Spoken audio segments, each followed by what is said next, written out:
નમસ્કાર, હું Anita Parekh, Jayesh TV India news પર આપનું હાર્દિક સ્વાગત છે। नमस्कार साथियों,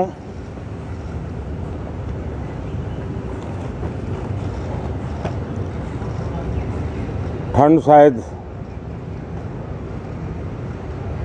विलंब से चल रही है और बहुत धीमी गति से ठंड आ रही है, लेकिन राजनीतिक गर्मी बड़ी तेजी से बढ़ रही है।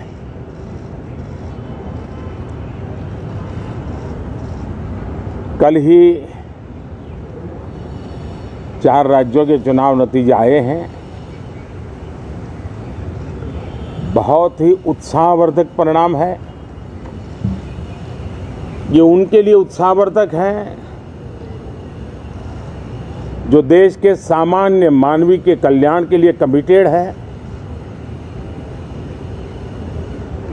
जो देश के उज्जवल भविष्य के लिए समर्पित है,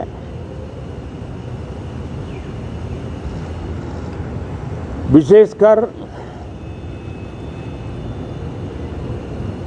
सभी समाजों की, सभी समूहों की, शहर और गांव की महिलाएं, सभी समाज के, सभी समूह के, गांव और शहर के युवा, हर समुदाय के, समाज के किसान और मेरे देश के गरीब, ये 4 ऐसी महत्वपूर्ण जातियां हैं जिनका एम्पावरमेंट, उनके भविष्य को सुनिश्चित करने वाली ठोस योजनाएं और लास्ट माइल डिलीवरी,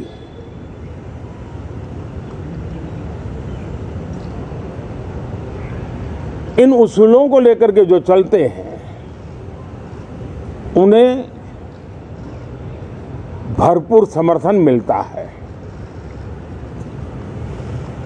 और जब गुड गवर्नेंस होता है,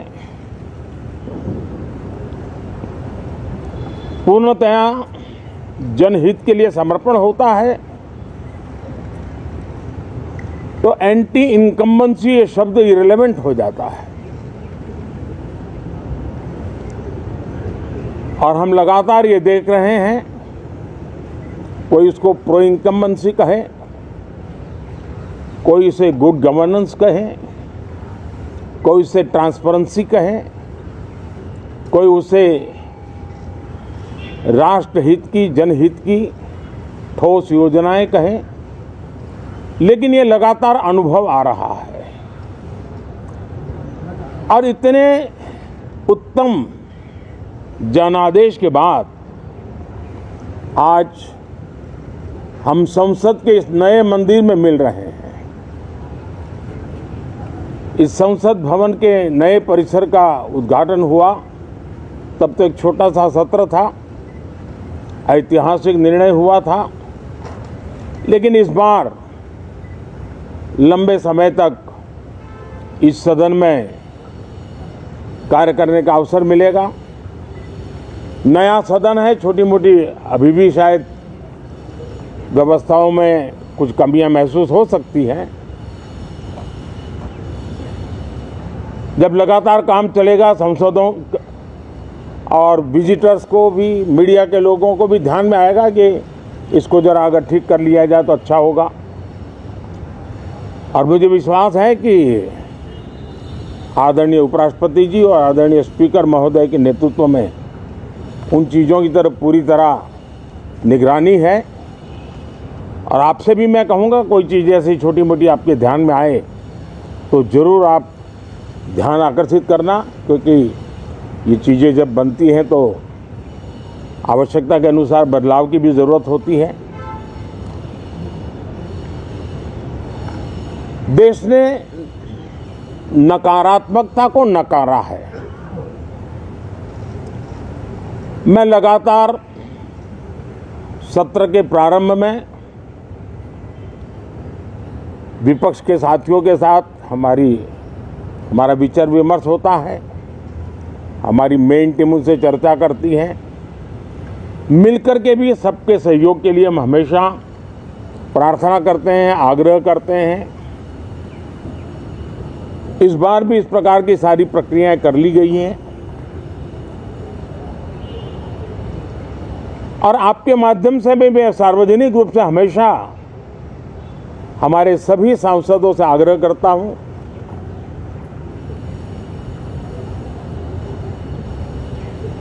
लोकतंत्र का ये मंदिर जन आकांक्षाओं के लिए, विकसित भारत की नींव को अधिक मजबूत बनाने के लिए बहुत महत्वपूर्ण मंच है। मैं सभी माननीय सांसदों से आग्रह कर रहा हूं कि वो ज्यादा से ज्यादा तैयारी करके आएं।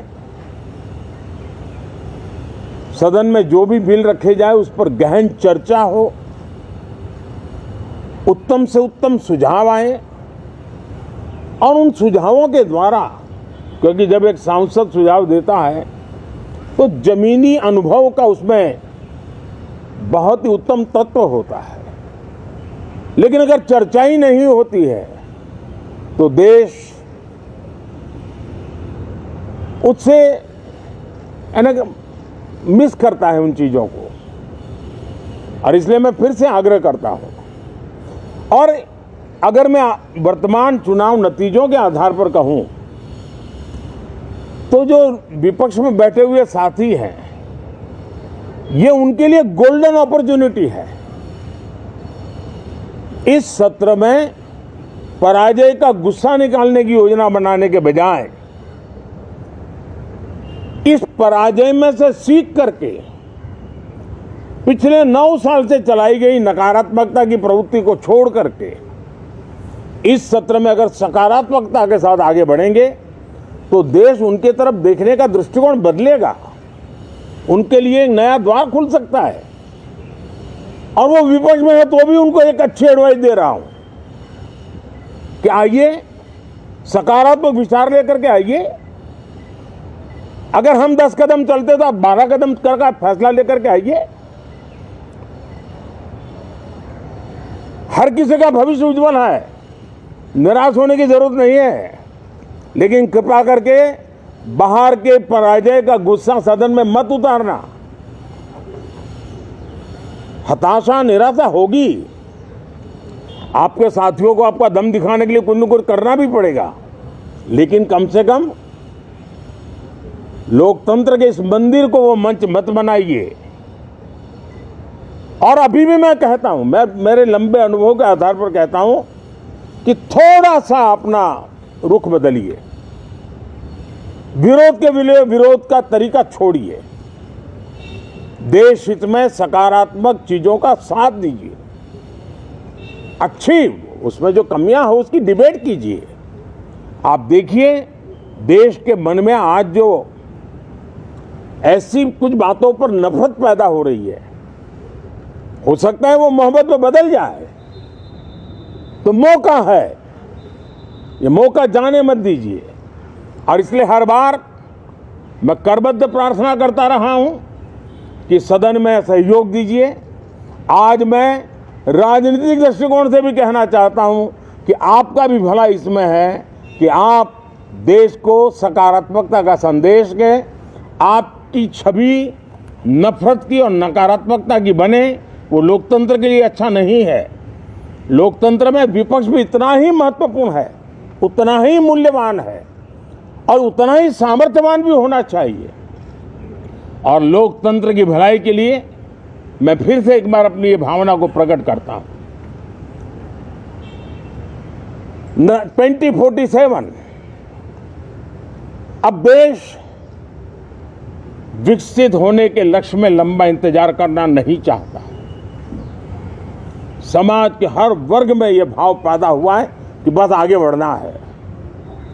इस भावना को हमारे सभी माननीय सांसद आदर करते हुए सदन को उस मजबूती से आगे बढ़ाएं, यही मेरी उनसे प्रार्थना है। आप सबको भी साथियों मेरी बहुत बहुत शुभकामनाएं हैं। बहुत बहुत धन्यवाद।